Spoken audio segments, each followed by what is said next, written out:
Il s'inquiétait au fait qu'elle ne lui réponde plus parce que ce n'était pas du tout son genre de ne pas répondre aux messages pendant une journée, ni d'appeler ou d'éteindre son téléphone, ne pas appeler ou d'éteindre son téléphone.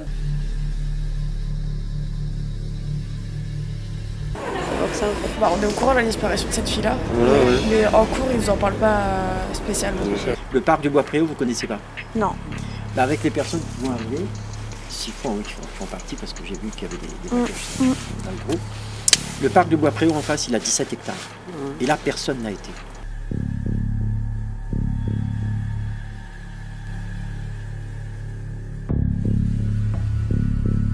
C'est ici, dans la banlieue de Rueil-Malmaison, où vit Antoutine, une jeune étudiante d'origine malgache qui a disparu depuis le 8 janvier 2019.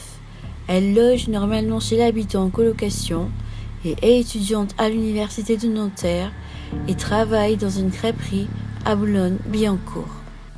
La dernière fois que je l'ai vue, c'était du coup entre le 31 décembre et le 1er janvier. C'est la première fois que j'ai réussi à la faire sortir de chez elle un nouvel an.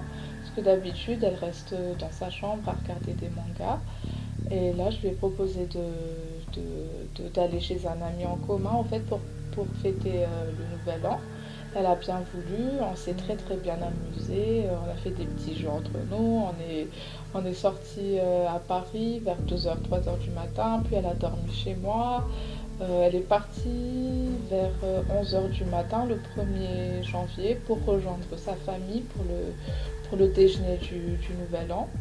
Et à partir de là, je ne l'ai plus vue. On s'est envoyé des messages, mais voilà, on ne s'est plus revus. Pourtant, on avait des projets de se revoir pour faire les soldes ensemble, pour se balader et d'autres choses un peu plus personnelles. Mais voilà, on s'est vu pour la dernière fois le 1er janvier et voilà.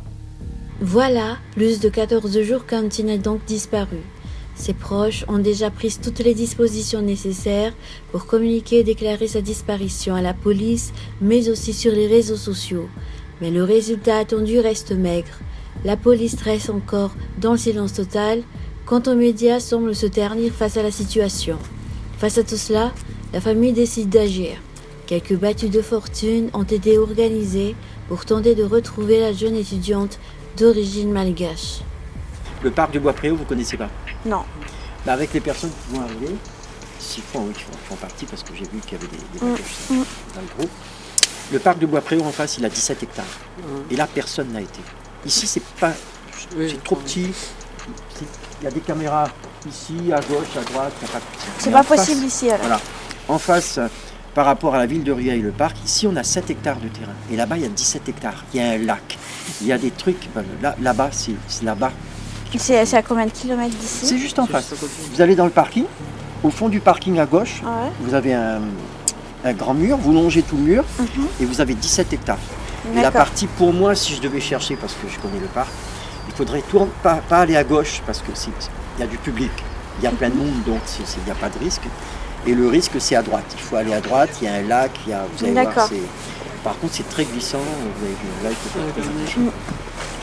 C'est fréquenté par beaucoup de collégiens, par beaucoup de jeunes, le parc de Bois-Préau. D'accord. Donc ça, si moi je dois donner mon opinion, c'est ce parc-là, côté droite, c'est-à-dire tout en haut, le lac, les bambous, les sous-bois, c'est ce côté-là. Okay. Mais ici, c'est plus nécessaire parce que tout le monde est passé. Et même nous, on a 7 jardiniers en permanence qui tournent, qui salent, ici, il n'y a rien. Ouais.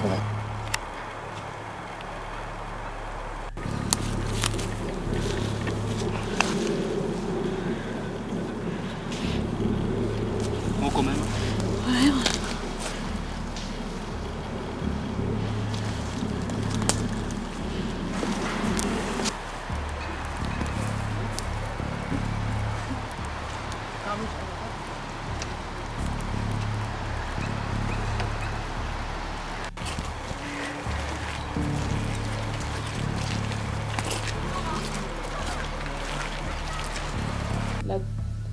Cette dernière discussion avec son copain, Il s'inquiétait au fait qu'elle ne lui réponde plus parce que ce n'était pas du tout son genre de ne pas répondre aux messages pendant une journée, ni d'appeler ou d'éteindre son téléphone, ne pas appeler ou d'éteindre son téléphone. Et il m'a demandé de l'appeler. J'ai essayé de la joindre sur son téléphone, mais je suis tombée sur sa messagerie.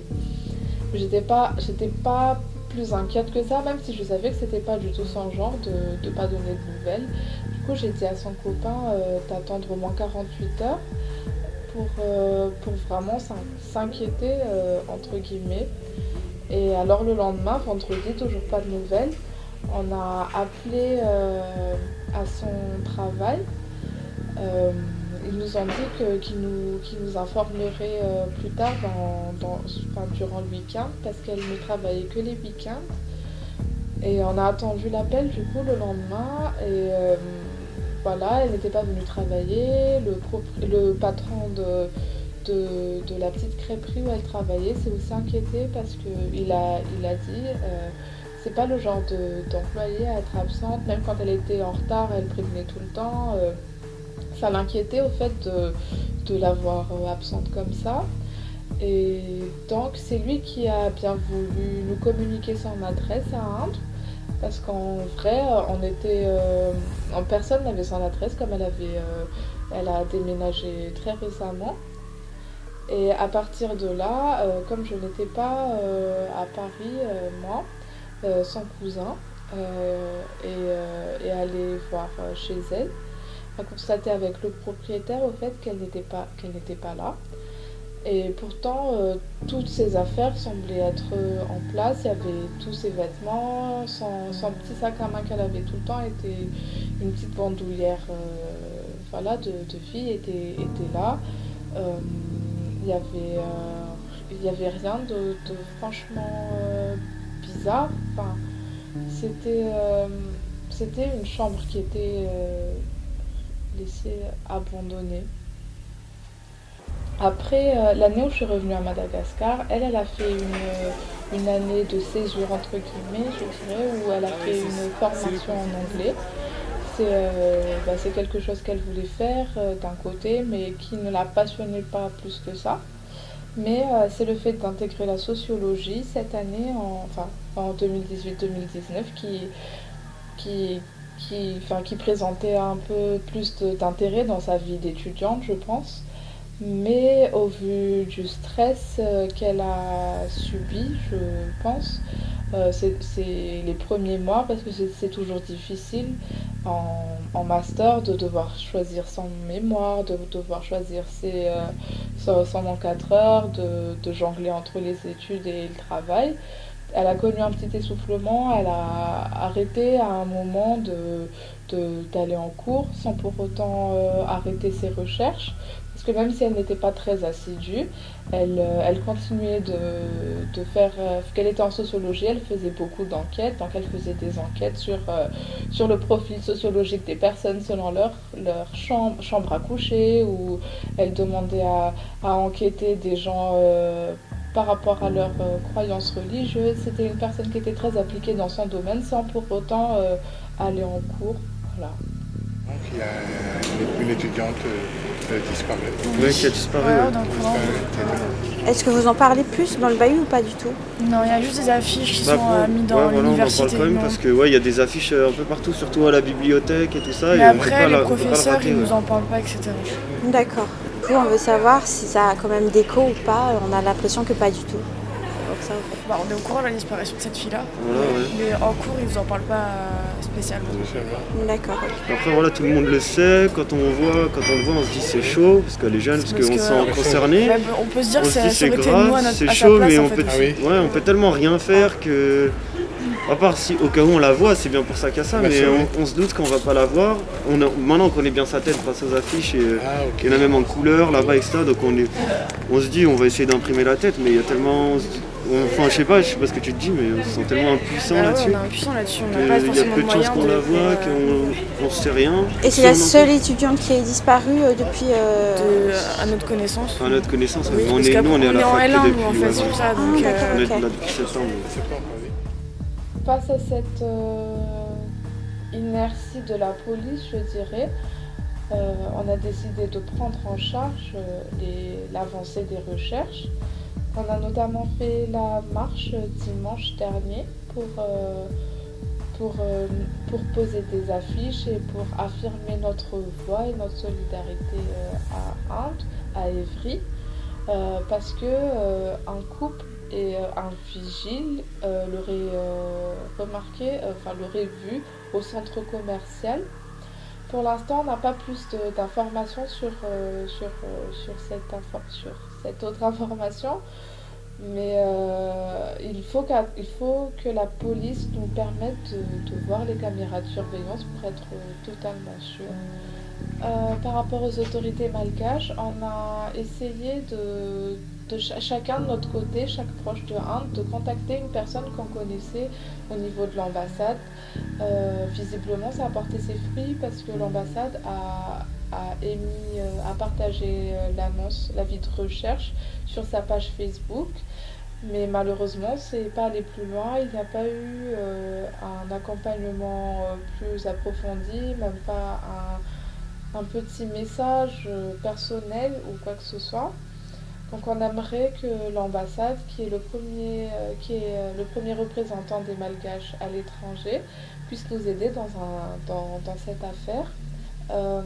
Sinon, vis-à-vis de la communauté malgache en général, on a été surpris et pas surpris parce qu'on savait que la communauté était solidaire. Mais moi, de voir autant de personnes à la marche dimanche, ça m'a bouleversée, ça m'a touchée. Il y avait des personnes qui ne la connaissaient pas personnellement, mais qui ont fait le déplacement depuis le nord de Paris jusqu'au sud, juste pour participer à la marche, pour soutenir la famille et les proches. On a également lancé une cagnotte Litchi pour financer les différents frais concernant les recherches, que ce soit sur l'impression des affiches, des banderoles, pour toutes les actions administratives, sur l'éventuel appui d'un détecteur privé, on n'en est pas encore totalement sûr, sur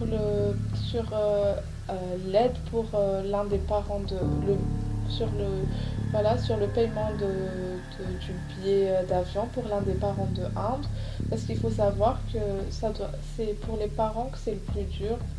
C'est leur seule et unique fille. Je ne sais pas si j'ai vraiment la légitimité de prendre la parole au nom de tous les proches de Inde, mais en tout cas à tous ceux qui ont participé, que ce soit financièrement ou juste par les paroles, les appels, les prières, la marche.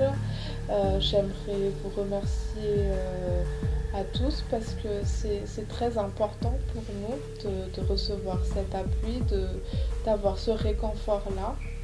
Et j'espère comme tout le monde qu'on la retrouvera. Et voilà.